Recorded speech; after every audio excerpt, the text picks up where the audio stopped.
It's very exciting. I will work with you with AI to help you improve your business. I just don't believe in a fear mentality. It's all about your point of view. So is AI here to stay? Yes. Is it dangerous? Yes. Is it going to be good for you? Yes. All of these things are yes. So choose which side you're going to be on. It's like baseball. You got to get up to the bat. You got to keep swinging, right? And sooner or later, you're going to hit something. But don't just run away and hide in fear like, oh, AI is going to ruin my business. No, get out there and fight for it, right? You don't have to beat everybody. You don't have to beat AI. You just have to be as good or better as your people closer to you. That's your competition. You're not against the world. In addition to being a podcast host, I'm also a small business attorney, mostly providing legal services in New York and New Jersey. With over 3 decades of experience, we can handle most transactional issues. So if you're watching the show and you encounter some sort of legal issue, reach out to us and visit our website, beinhakerlaw.com. Thanks for tuning into the show and for continuing to support us.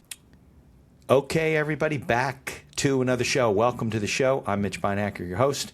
We got a little bit of a, John was pointing out, not only coast-to-coast interview, but an international interview because John is up in British Columbia. So we're excited to have him on the show. We're going to hear about his story, talk about his business. I remind everybody, if you're listening on your favorite directory, wherever you can, leave us a 5-star review. We're continuing to build the YouTube channel on the video side. We have all this great video through Riverside FM. So go to the YouTube channel, subscribe, share, like, all that kind of stuff so we can keep growing. I said this in the last episode, this will probably be out in like a month and a half. I'm just starting a new podcast, a sports podcast with my son. He lives in Fort Worth, Texas, just moved there about 2 months ago. And we talk about sports all the time. So now, once a week, we have 2 episodes out now. By the time this comes out, there'll probably be 6 or 8 of them. Listen to us. Go to the show. It's called Big Apple Benches and Bleachers. Go to YouTube, look up Benches and Bleachers, or look up Instagram. I think we're on TikTok and maybe Facebook.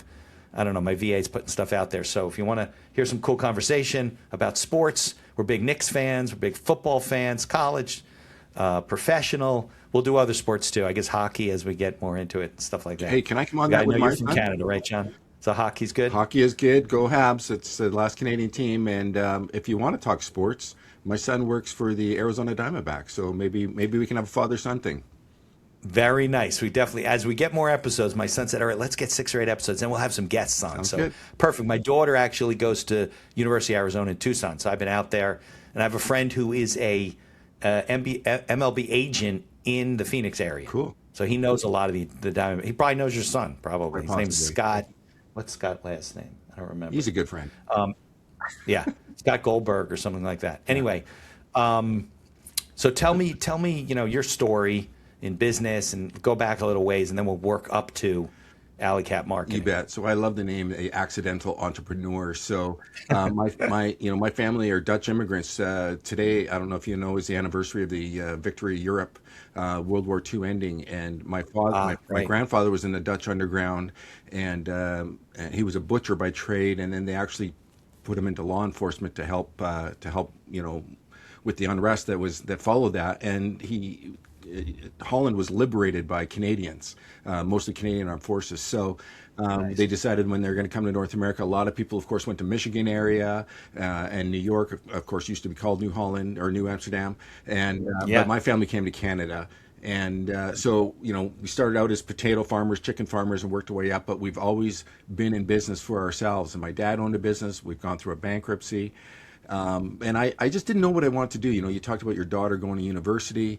I'm just too cheap to spend 20, 30, 40, $1,000 back then on a university education if I didn't know what I wanted to do. So But isn't it more cost effective in Canada? it's less expensive, absolutely. But let's face it, $80,000 wasted or $30,000 wasted. You're right. Wasted money, I know. right? I have the same. I got 3. That's my 3rd kid, by the way. Yeah. It's all been 50 plus every year. Actually, she got money. She's the only kid who got money. Yeah. But nothing. Yeah, Absolutely. so I got into business because my dad had been in business, my grandfather had been in business, and I just started selling stuff. And I did TVs and stereos. Then I moved to jewelry. As a matter of fact, funny story, I had a client that I sold a television to, and then he ended up getting engaged. So I sold him an engagement ring when I worked there, and they go, okay, well, we'll be back to see you when we need a house. So, thinking I was going to be on the the scale of selling more expensive stuff all the time. But I ended up in Well, so you're not saying that the store you worked at sold TVs and wedding no, rings. no, You're no. I'm saying saying I you moved transitioned. to a new store, Yeah, I right? mean, Okay, let's face it, an entrepreneur, you right. do one job your whole life, you just do it at a bunch of different Especially in places, sales, right? right? Yeah, of So course. I ended up in the car business. I'm a car nut, and I ended up working for the Jim Pattison Auto Group, which it's kind of like the Penske Group down there, or Bomarito, or something Okay. like that. He's the largest player in Canada, and I did very, very well. I was very comfortable, very good at what I did, six-figure job. And then in 2008, my appendix burst, and I almost died. Oof. Like complications. Seriously, my wife was Yeah, almost a widow. bursting appendix is worse than appendicitis when you get there in Yeah, time. well, and I've been just having conditions for 3 days, and I didn't realize it, so I was full of infection. So Oof. here's the thing: my boss calls me at work, and I'm sure this is probably not legal, if not unethical, or calls me from work at the hospital and say, "When you coming back to work, John?" So That's today yeah, definitely yeah. unethical. So as a manager, I supervised 24 salespeople, and I ordered the Okay. cars, and I did marketing and stuff for this group. And you got to measure your performance. You measure the performance of your people, right? Well, I had to measure Sure. my own performance, and my performance after that disrespecting episode went down Definitely 40%. disrespect. I just couldn't Yeah. do it anymore. I would liken it to Tom Cruise in Top Gun, or Maverick in Top Gun. It's like Right. same guy, same skills, same equipment, completely ineffective because of his confidence, right? Just Right. Exactly. You just took the wind out of your sails, right? completely killed me. So I just couldn't work in that environment anymore. So my wife and I, we doubled the mortgage on our house, took out a Okay. bunch of lines of credit, like lots of accidental entrepreneurs do, and purposeful entrepreneurs as Right. well. Got a whole bunch of debt, and I bought an existing business, which I totally recommend buying a business rather than starting from scratch. It's hard to start from scratch. There's a lot of more variables involved Yeah, when you yeah. know. But even if the business needs some rehabilitation, at least you have a shell, a frame of something, Yeah, I right? was so excited. I remember buying the business. I'd never owned a real business before. I tried to bootstrap one once before, but back then it was 2009. I remember I bought the business and the accounts receivable, and people came in and picked up their signs and paid for it with a credit card, and boom, I got money coming in the bank. I was so excited, right? There you go. And that was AlleyCat So that was that we're AlleyCat talking. Signs, yeah. Okay. And so that was in 2009, and then this thing about 10 years later happened called COVID. You Yeah. might Right. remember it. Yeah. Well, I got it. A lot of people needed signs in COVID days, Well, right? you know what? All they needed was stickers and plexiglass shields to say "stay away," but there was no customers to keep away. So my business Right. went to the tanker. We had some good Yeah. government support. Thank you for that. Yeah. Mine went through the same thing. Yeah, Yep. but when business is good, people need signs. When business is bad, people still need signs. So it's a recession resistant business. That's nothing proof, right? But it's pretty hard in a pandemic. So the great news is I had already started getting Google reviews by then. And I had more Google reviews than any of my competitors. So I was actually getting business from across the country, just because of For what? repetition. So For partitions? yeah, yeah, exactly. So whatever it was, and then as COVID went on, I started teaching people how to do what I'd learned. So, we talked earlier about university education. You can pay your 40, 50, 80 grand, or you can go Yeah. through the School of Hard Knocks and get your SHK degree. So I had an SHK degree, and I'd learned what to do and what not to do in digital marketing. So now Yeah. I had actually become, I hate the word guru, but I become a Well, self-educated. expert. I Yeah. had experience. Some people call me an expert. I won't I Yeah. won't bestow that title on myself, but I will receive it from you. Okay. Yeah. So that's how we Yeah. got here. So AlleyCat then was it a retail store when you bought it? Like you took on a lease, you had space, you made the signs in your back Yeah. of the shop? Yeah, we're a bricks and mortar shop in a commercial Okay. area in Victoria. We had 6 employees by the time the pandemic hit. I had to lay off everybody, including my oldest son. We're a family Oof. business. My wife worked with Yeah. me. My oldest son works with me, and then we had 3 other staff, and we had to let them go. And yeah, so from that, then I realized, okay, there's not a lot of sign business coming in. I got all the government business because I'm in the capital city. I got a lot of government business, but Oh, you do? Okay. but I now, I've got people that need to attract business, and they're moving online, right? So they need to have an online presence, and they need to get found Yeah. online. Right. So I don't know about you, Mitch, but if you're in a strange town, that you've never been to, and you've got your spouse or your daughter with you, or maybe you're is it Tucson visiting your daughter, and you want to go, what's the best Mexican food? And there's Right. You go to thousands of Yelp. Mexican restaurants there. So which one is the best? What do you do? Yeah, you go to Yelp, you look for reviews, you go to Google. Exactly. Yeah, Yeah. absolutely. Especially when you don't know. I mean, you don't have anybody to ask.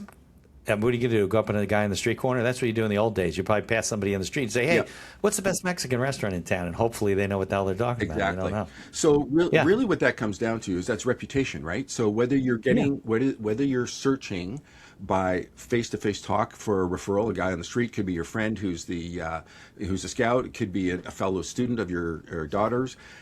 It's Yeah. all about reputation. Where have you had a good experience, right? So in the old days, it was only mouth-to-mouth reputation, but now with social media and with Google, we literally have a digital place that we can go to. There is no excuse for you taking your family out to a bad restaurant nowadays. Like, I mean, It really. Yeah. really, right?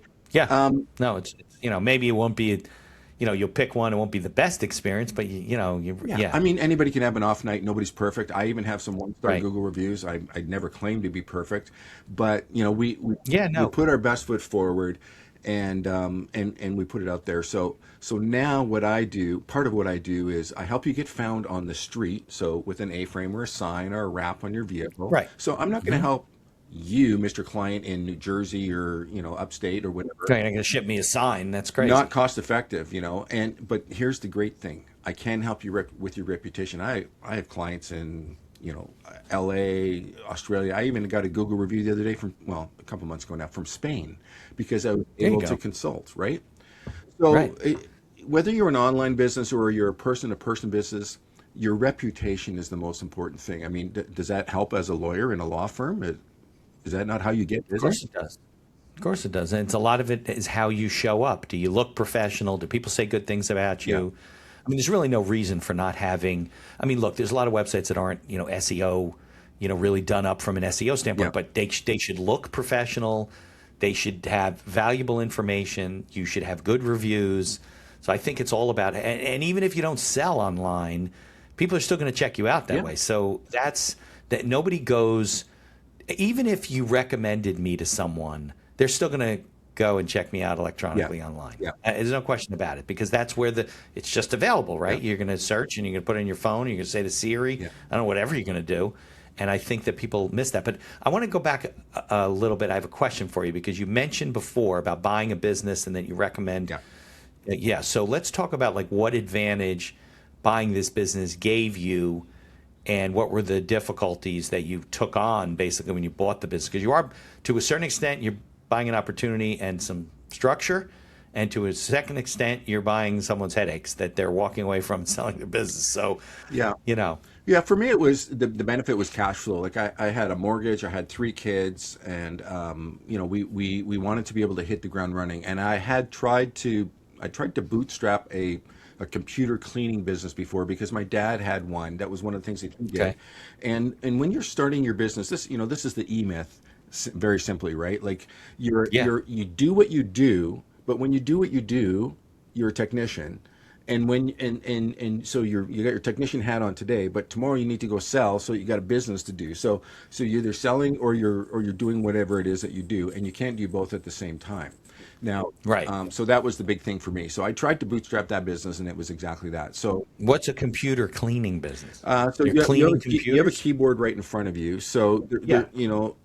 if you work in an office and you're on the same keyboard over and over again, and then you shake hands with somebody, and then you come back and work on your keyboard, or you go like this and you work on your keyboard.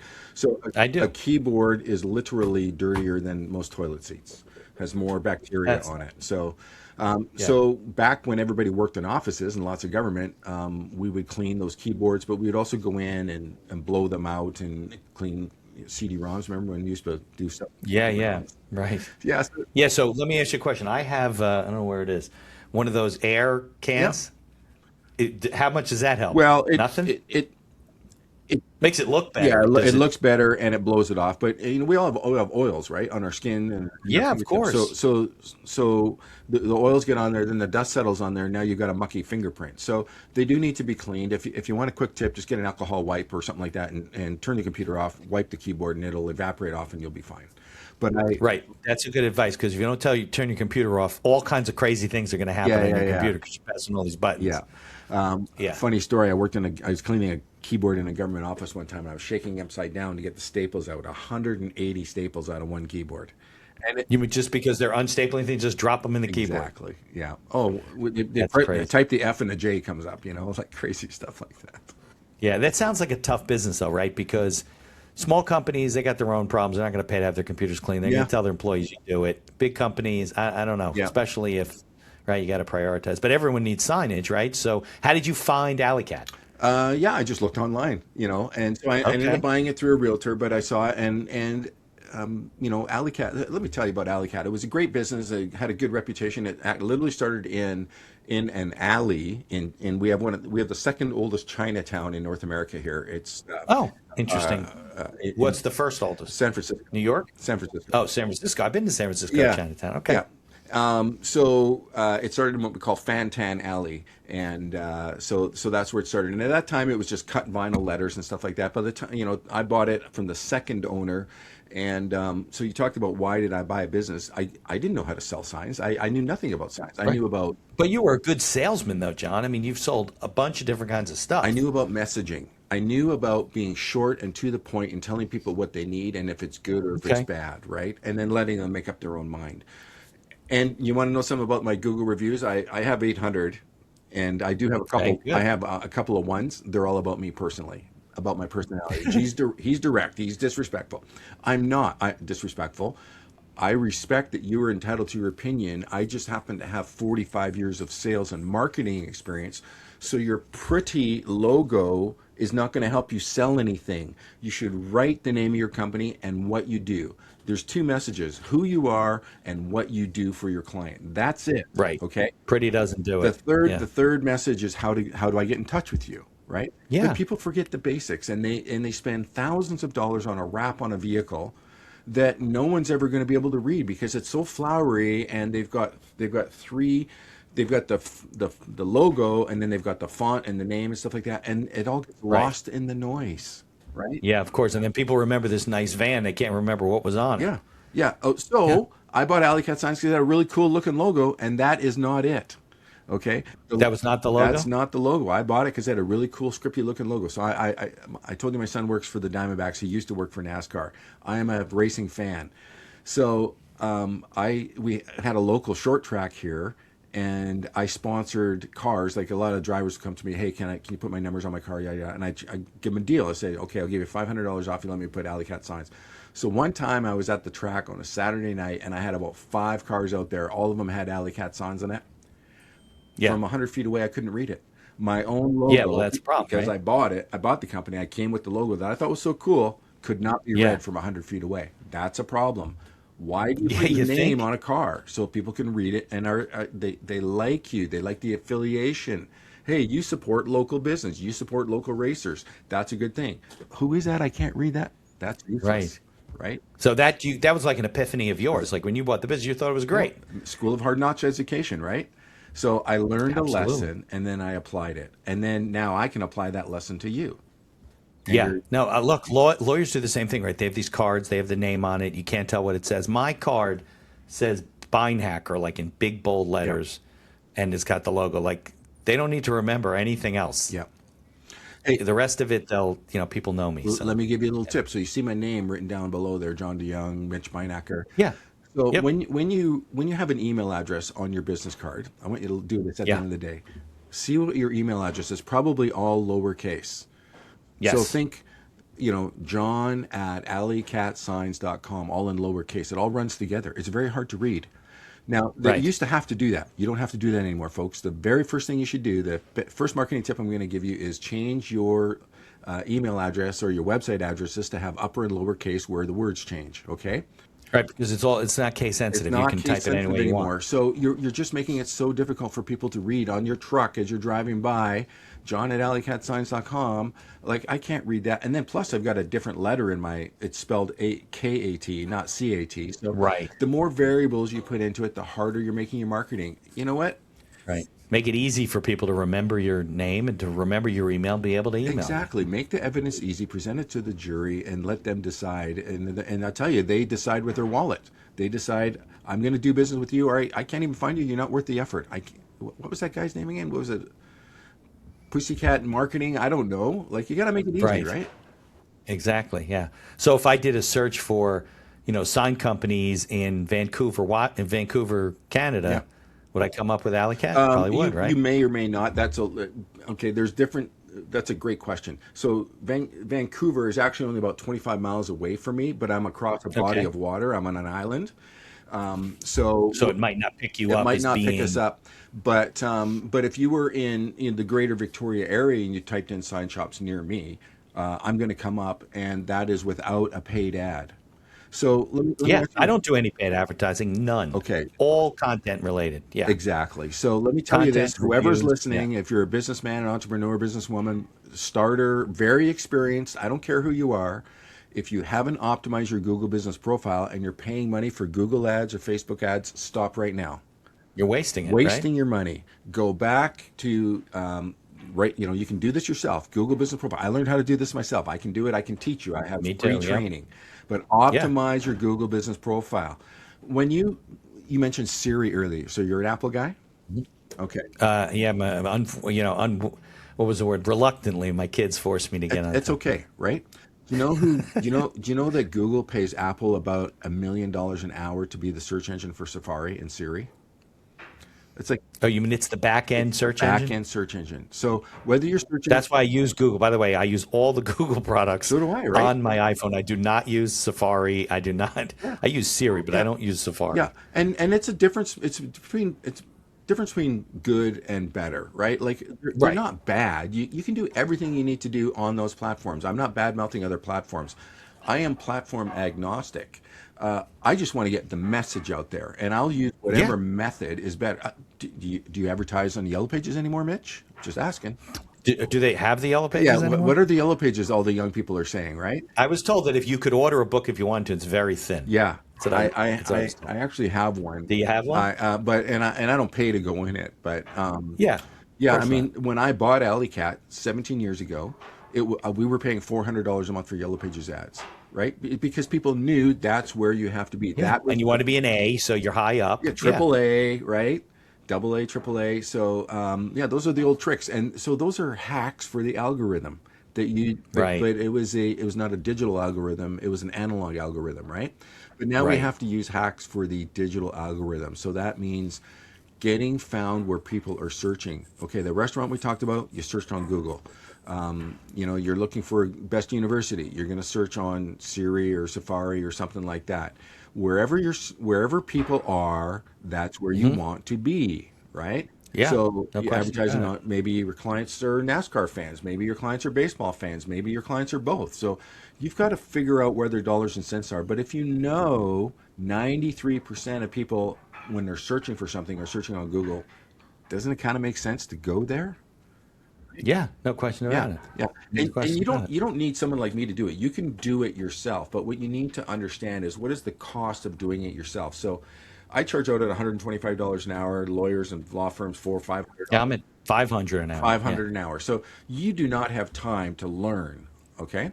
Now but so you charge out at $500 an hour. But you know what? If you get a case through someone finding you on Google, lifetime value. Do you have an average lifetime value of what your clients are worth?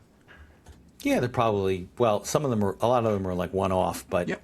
anywhere between $15,000 and $25,000 Okay, great. Do you know what per do you know what employee. the lifetime value is of a Starbucks? That's probably an annual. That's probably an annual value. I don't have any idea what lifetime value Okay, is. so a lifetime value on a Starbucks client, a Starbucks person spends on average $6 per transaction. But they stay with Starbucks. Once they're a fan, they stay with them for 10, 15 years. The average Right. lifetime value of Starbucks client is $14,099. Okay. So Okay. the So cost, 15 grand. yeah. So the cost to you to not be advertising or not to be found on Google, the cost to Starbucks is $14,000 per customer. It's Right. not $1,000 a month or $500 a month or whatever. Okay, so if they get one new customer per store per year, they're picking up 15 grand per store, right, per year. So they spend millions. Okay, you don't have to spend millions, but the No, because they ROI, got national brand, world international brand they want to yeah, and actually support. getting found nationally on Google is actually harder. So, Yeah. most of my clients I'm dealing with are in Victoria because Local I business have people. I have Yeah. I have long-term relationships with a lot of clients. I have a database with 25,000 clients in it. So, you don't have to be the best in the world. You just have to be an expert in your own hometown, right? Like, you talk about your kids in sports. My kids were two of them played lacrosse, and it's amazing how great you feel about yourself when you're a big fish in a small pond, and then you go Right. to a national university with Div 1 players, and you go, whoa, it's a whole different kettle of Right. fish. Not So, as good as I thought I yeah, was. exactly. So, you know what? You're an expert in your hometown. Be an expert there, and marketing, knocking on doors. There's nothing wrong with that. Leaving brochures. There's nothing wrong with that. But you know what's even Right. better is getting found on Google. Best business lawyer near me. Best sign shop near me. Right. Best hairdresser. Whatever. Yeah, no, look, and I know that Google loves content. I always tell people, listen, don't be paying. I mean, look, there's some businesses that really lend themselves to keywords and paid for advertising. But for the most part, if you're a professional or you have a retail store or whatever, if you're putting out regular content, Yeah. not paid, and people are seeing you and you're getting good reviews and you have, right? Then when they search, more than just your website comes up. They see that you were, named, Chamber of Commerce Business of the Month, or you helped this kid at a park because I don't know, you got his cat out of a tree. Whatever it is, you know what I Yeah. mean? Like it's a content game. And I learned that early on with the podcast. Yeah. Somebody told me, said, Mitch, listen, you just keep putting out episodes, you make them good. You put show notes in there. You post on whatever, and magically, it was facetious, but Yeah. magically, people will start to find you, and the content becomes pervasive as long as it's good content, and as long as like you said, you're getting good reviews and people have a good impression, like you're showing up well Yeah. online. Because then almost paid advertising is almost like, don't know if you really need it if you're a local person No. and you have all your followers and you have, like you said, a huge mailing list. I'm a big fan of building an emailing list too. I think a lot of people miss the value of that. It's about valuable communication. You can't always be taking from people. You have to be giving. So, Always. one of the things that The what's that book? Not the Giving Tree. I had him on my show early on. Those books about the giver. servant leadership, things like that. No, it's There's called there's The a Giver. there's a book that I loved from. I can't remember it now. It's like the E Myth, but it's a 4-series book called The Giver something. I'll think of it. But there's also a very good book I love, by the way, John. It's called The Referral of a Lifetime. It is a Tim Templeton book, 100 pages, a parable about building a keep in touch program, like keeping in touch with the people that you meet and know who are in your world. And people don't do it. Like I got people I meet at networking events, and then I see them again. I don't remember what they do because they never sent me anything, reached out, nothing. No communication, right? And even And a lot of it you can automate these days. You don't even yeah. have to do it by hand. Yeah. Well, and it talks about communication. A lot, even miscommunication can turn into good communication. You can use that to your benefit. So, my wife and I are celebrating our 40th wedding anniversary in about 3 weeks. Well, Very nice. it is nice. We're at 28 this weekend. Good for you. Congratulations. There you go. I'll tell you, the first time, I can tell you exactly what my wife was wearing the first time I saw her, but she dismissed me out of hand. There was a miscommunication there. She saw me. I come in a fancy sports car. It was a Volkswagen Scirocco. Oh yeah, who's this guy? Yeah, yeah, right? yeah. And I was a little bit cheeky, but hey, a Volkswagen Scirocco is just a rabbit with a fancy hatchback on it, right? So Right. I was Mr. Middle Class with car payments, and but she turned me down. I asked her out, she turned me down because she had but I didn't stop after she said no. Well, you're I was persistent. A lot of people persistent, would. right? I followed up. I followed up. You know what you need to do in business? Follow up. You know what you need to do after you've closed a sale and they bought from you and they're happy and they said, hey, thank you very much. You say, Ask them for a review. hey, do you mind? Can you just do you have your phone on you? Yeah. Okay, just tap this Right. right here or scan the other side of my card, which you got a QR code on it. Boom, they're to your Google Business profile in 3 seconds.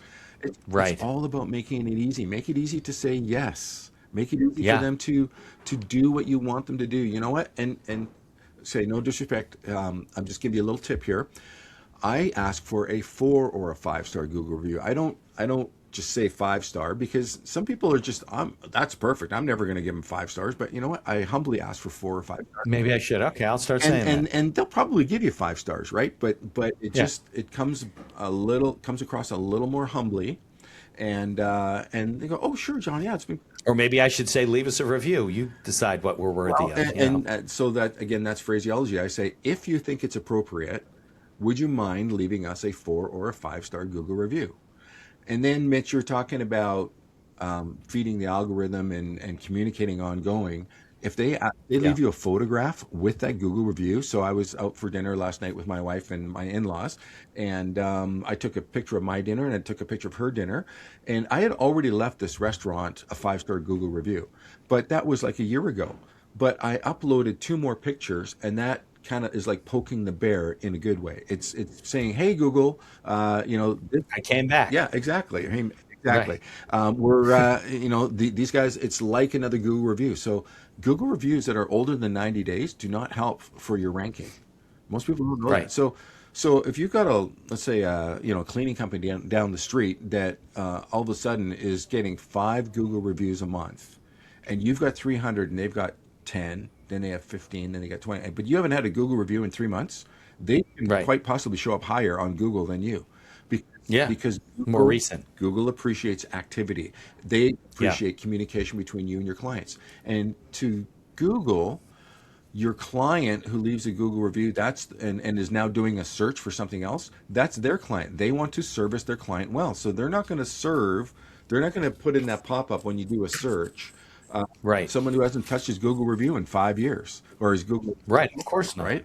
They only want to deal with people who've got active, uh, consistent content. Like, Yeah, no, that reminds me that I got to go to my pipeline. I got a bunch of things in there probably that I finished. I moved them to the one status or the finished status, and they automatically get a series of emails to ask for reviews with links to Google. Yep. And yeah, I got to keep up. That's the only manual step I have. But yeah, I try to tell my colleagues. I probably should charge them for this, but I don't. I coach a lot of these guys, to get their marketing going, and you can automate a lot of things. So you can focus on the running of your business. Like it shouldn't be burdensome on you. But if you try and do it yourself, then you be the guy. Yeah, I posted twice on LinkedIn last week. yeah, Okay, that's it. Like it didn't work. I didn't get anything. yeah. Probably nobody saw it to begin with. Your time is valuable, right? So posting to LinkedIn versus posting to Google, post it to Right. Google, connect your LinkedIn profile and your YouTube and your Facebook and your Yeah, Insta. it's all connected. Connect it all to your Google business profile. And when you post Right. it there and when you cross post it, you can set up an automation so it goes back and forth. So you don't have to do 10 different things. You have to do one. Right. When they post to Google, I think it also puts a thing on LinkedIn that said, "Hey, this such and such It can just do. posted Yeah. a Google Yeah. review." How Yeah. many times do you follow up and ask for a review? Let me ask you that, Mitch. Well, that's what I mean. Every time I finish work for a client, I have it automated Right. where they get a review letter, Yeah. and they get a series of if they file a review right away, then they don't get the rest. Yeah. The Yeah, more that's good. letters. Yeah. At least I don't think they do. Perfect. And if they don't, it comes three or four times. Perfect. I think. Yeah. There's so many Because people I are was missing told that, that if Mitch. you send it once, you're probably not going to get a big return, No, right? that's right. So again, it comes to follow up, right? So, and let me tell you another channel that's even about 1,000% more effective than that is text messaging. So I have an SMS, I have right? an automation that sends out an SMS and it says, "Hey, thank you so much for choosing AlleyCat Signs. Or hope you're happy with your signs. Click here if you think it's appropriate to leave us a 4 or 5 star Google." Yeah, I get that from my hair cutter. Yeah, and it My goes barber right shop. to your text message. And when you get bzz, bzz in your pocket, you're gonna flip it open and look at it. Text messages, SMSs get open about 90%. Emails 40%. That's even from people that we know, right? Like, Yeah. so speed to lead is a thing, right? The if a client reaches out to you that wants some law or legal advice, if you're the first one back to them, you've got like a 70% higher chance of being the guy that they pick, because you're deemed as professional and punctual and so on. Well, that's everywhere. Okay, it's the same thing with your Google review. If you can't wait 2-3 weeks to ask for a review, you need to get it out promptly, right away. Yeah, some of my clients haven't picked their stuff up yet, so I hold off on it until they pick it up, take it home, put it in. And then what I do is I pick up the phone and I call them and I say, hey, it's John from AlleyCat. Just want to make sure, is the sign working out for you? Are the graphics, are you happy with the way the graphics went in your van? Or are you getting what kind of reaction are you getting? I don't ask them for a review. I communicate with them, right? I discuss. It's not about me. It's about you. Right. How did the service that you came to me and gave me the privilege of providing, how is that working for you? Because if you're not happy, I need to know about it, right? Before you leave me a 1-star Google review. So that's communication. And then I say, hey, just so you know, you're going to get a text message and an email asking you for a Google review. Is that okay? Yeah. And then I send it and I just click yes, and then it follows up. So they get a text message today.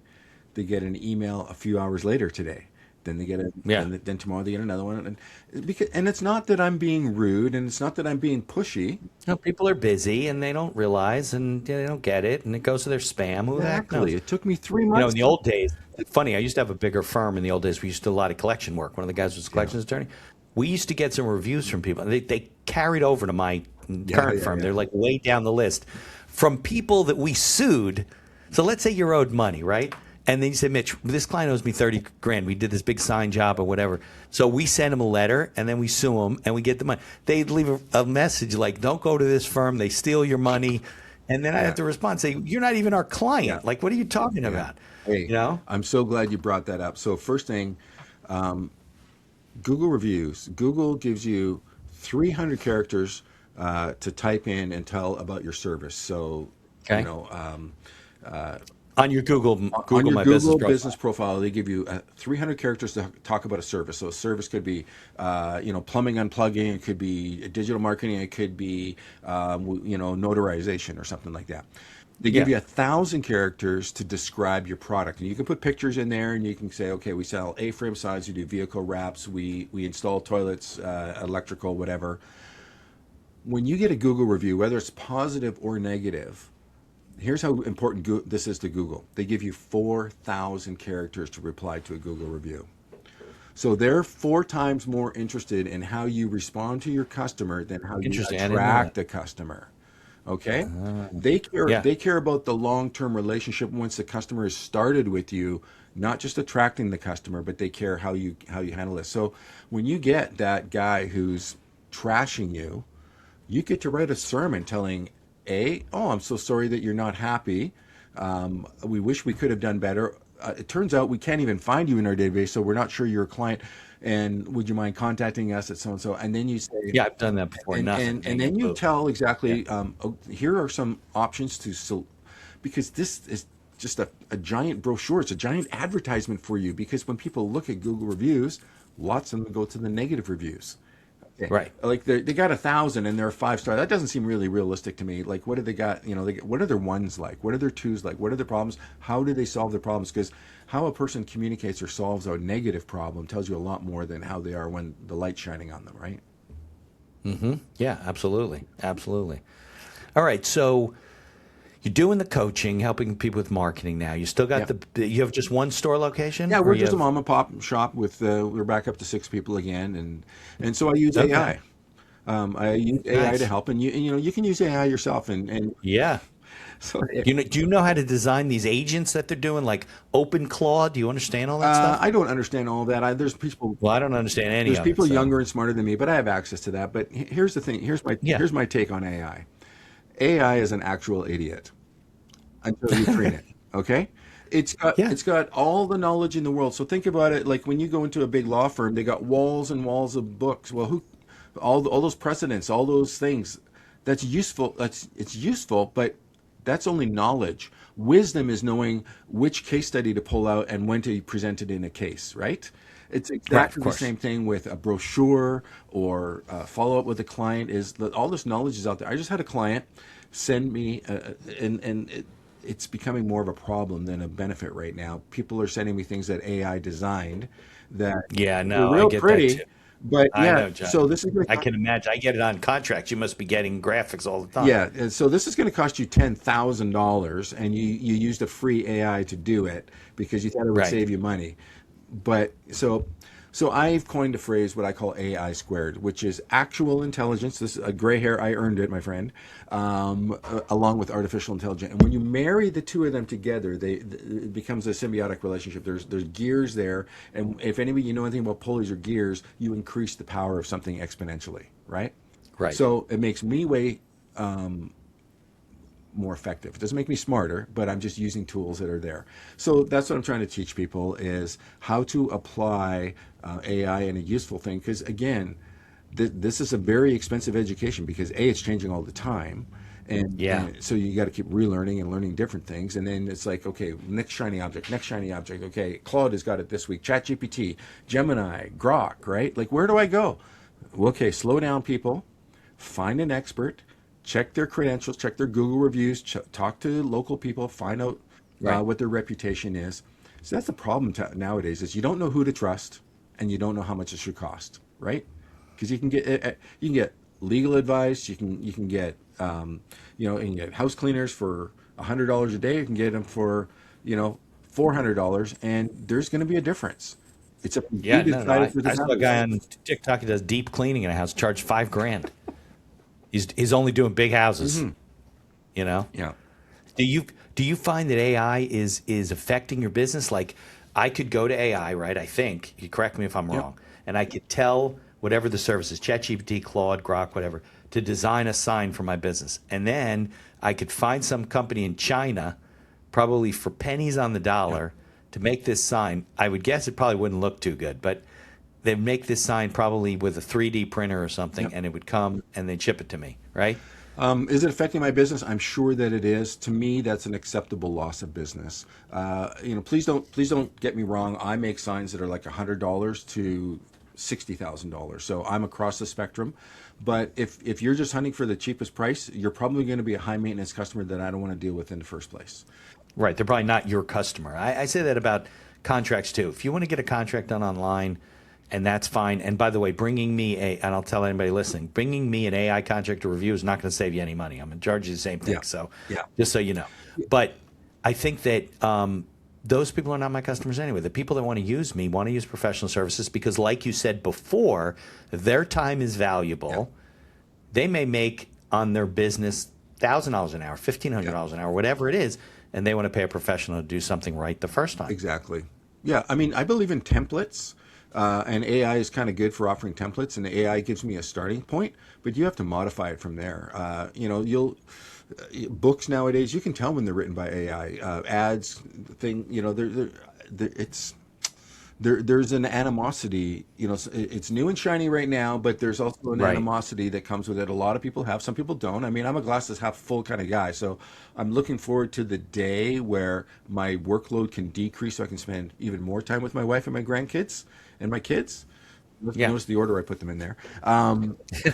But AI is not a replacement for human interaction. We need to know that there's wisdom behind the decisions that are being made. And let's face it, sometimes there's humans that are making poor decisions too. But Of course, sometimes worse decisions. yeah, I think people, if you're an entrepreneur and you're fearful about losing your job to AI or something like that, I think if you deliver valuable service and you do it in a professional way and you follow up, you have such a leg up on your competitors who are just trying to take the shortcut, make the quick buck right now. There are Right. things that I could do to make more money faster.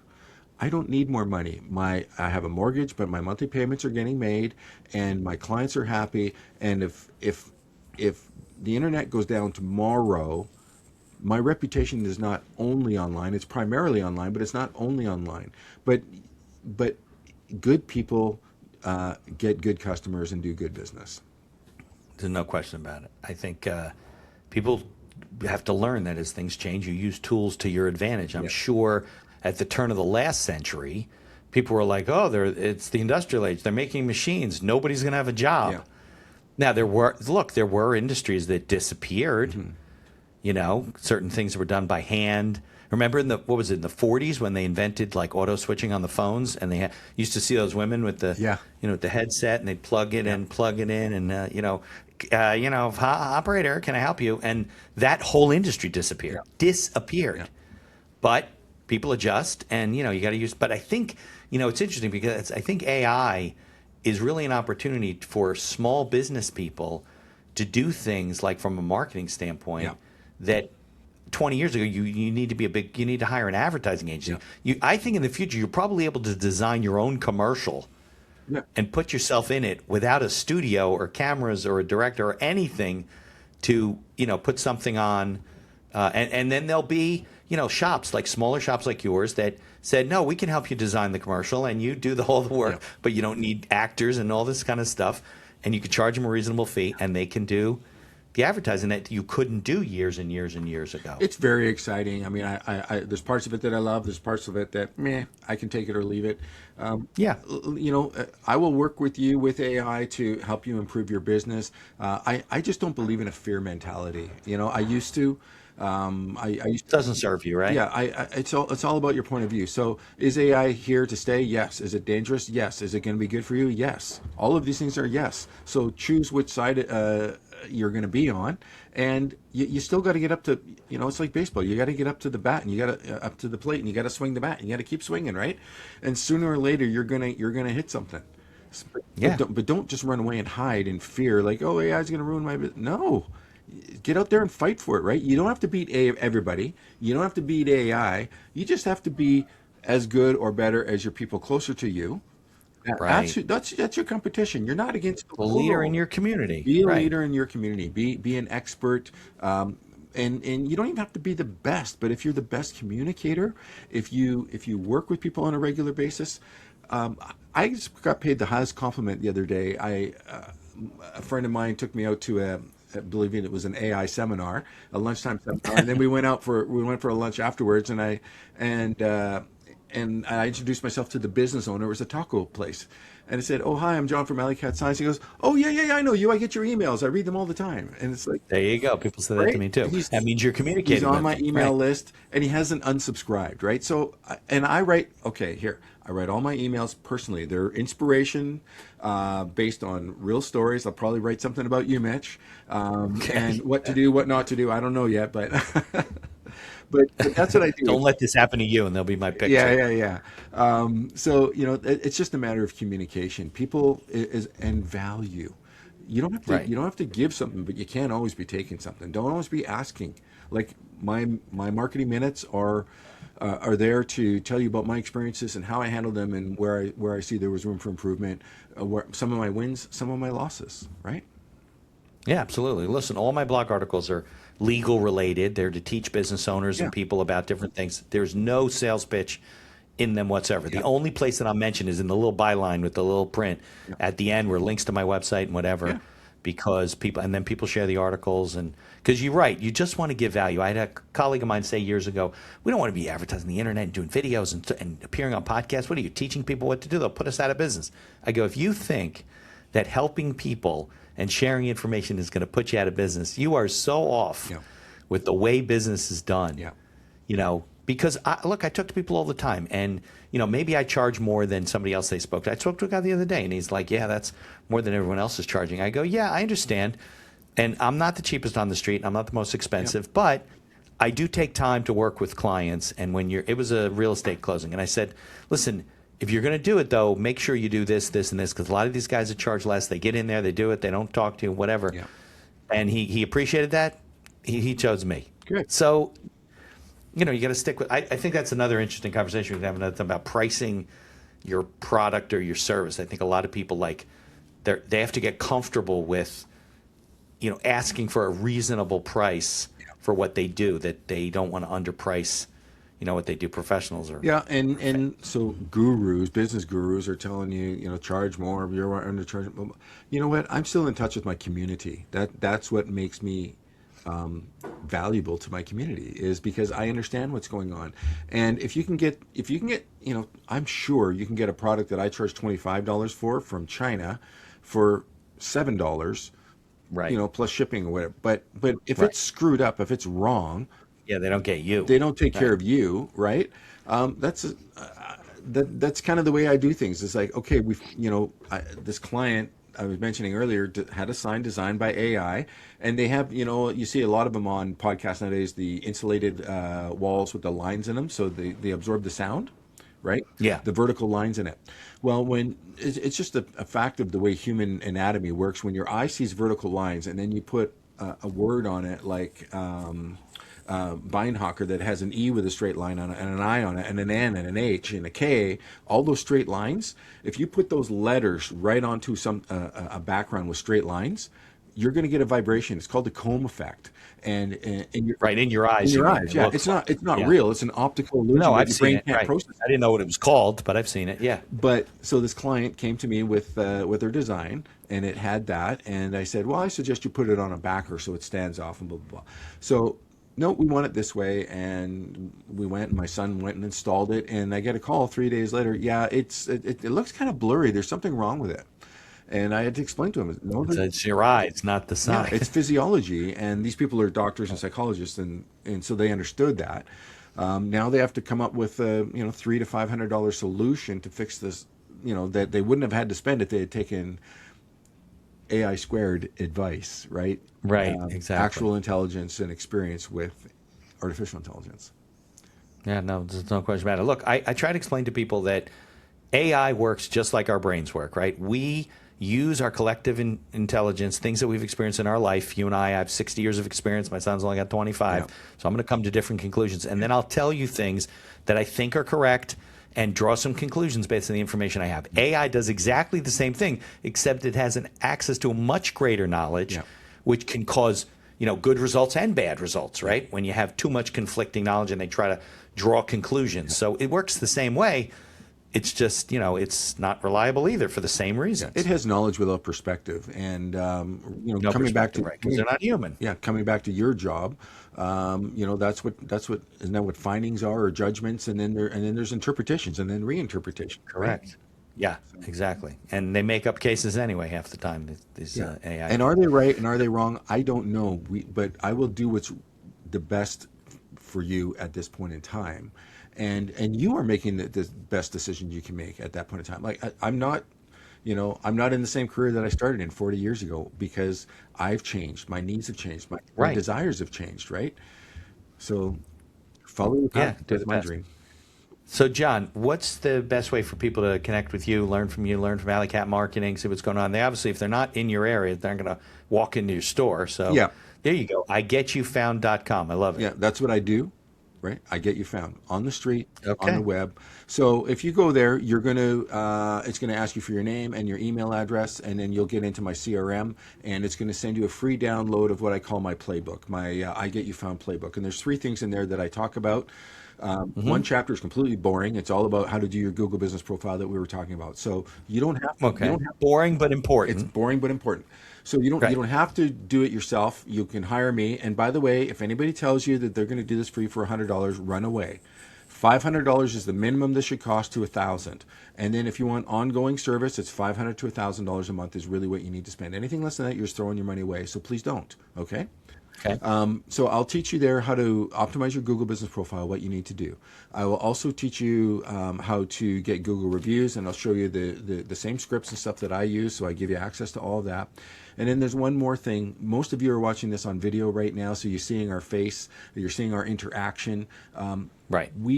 Ever since, humankind has always been about community, but even ever more so since COVID, we want to see a face. I recommend what I call the website concierge. It's a little pop-up video that you'll see on my website, and you can click on it, or you don't have to click on it. It's just an invitation for you. But if you click on it, it'll say, let's say it was on your website, Mitch. It says, "Hey, welcome to Beinhaker Law. This is Mitch. If you're looking for legal advice, click over here. If you want to see some of our free tools or videos on YouTube, click here. And if you want to book an appointment, click on the calendar down here." It's called Website Concierge. Yeah, you can find it on my website. Yeah, that's my name for it. There's a bunch of different ones. Oh, okay. But what it does is it increases the engagement of people who actually land on your website by 42%. Okay, because Interesting. Because sometimes they don't want to read; they'd rather watch a video. well, you know what? You've got 3 seconds to make a first impression, and HubSpot says that the average stay on a website is only 54 seconds. Now, I don't know about you, but That sounds like a long time. 54 right. seconds. So, how long have we been on here, Mitch? An hour? We're coming on 53 minutes. 54 minutes. Yeah. So, in 53 minutes, we've talked mostly about digital marketing and signage and me. Okay, people have gotten to know me in 53 minutes, and they know a little bit about you from all their previous experience, right? 54 seconds is not long enough. So you got to engage with people right away, and you've got to show people that, hey, I have something valuable to offer, and I'm going to treat you well. And you just can't do that with a pop-up, or, Right. when an AI bot turns people off, it doesn't really help them. Yeah, Honestly. absolutely. And are you on LinkedIn, I would assume, I right? am on People want to LinkedIn. I'm a connect little with bit you? limited on my presence there, but yeah, if you go to I Get You Found, you'll see a video on To there. connect with you, get on your marketing list, learn from you. Yeah, and you can unsubscribe at I love any it. time. Like Okay. we do not want to hold That's what I people tell people on hostage. my list too. Yeah, Oh, people can quit whenever they want. yeah, and then you can sign back up. Like sometimes, like I might not be flavor of the month anymore. 6 months from now, or you might think I'm sick of hearing about John's stories and his wife. Yeah, no, you meet other people. Everybody's got there's a lot of good people out there. It's not just you and me. I understand that. Yeah, I'm exactly. humble enough to say I'm not the best lawyer around. I'm a very good lawyer. Right? Not the best. Thank heavens I I don't don't need even one. know if there is a best. Exactly. Right? Yeah, Yeah. exactly. All right, John. Well, I know it is midday out by you. It's like 1 o'clock, right? So enjoy. I don't know what Vancouver's like, but Zero it's going to be a o'clock. crappy weekend in New Jersey. Yeah, So yeah. Let's get started. Hey, yeah, thank you so much. absolutely. I So appreciate you having me on, and if any of your guests out there, if I can help you out, please feel free to reach out. thanks so much, John. Have a great day. How can you help us, though, continue to help you? First, please subscribe to the channel. Like us. If you listen to the audio version, leave us a 5-star review wherever you can. If you see our posts, please share those posts, share the content, and link back to our law firm website, which helps us to continue our SEO marketing and grow our firm and help small business owners.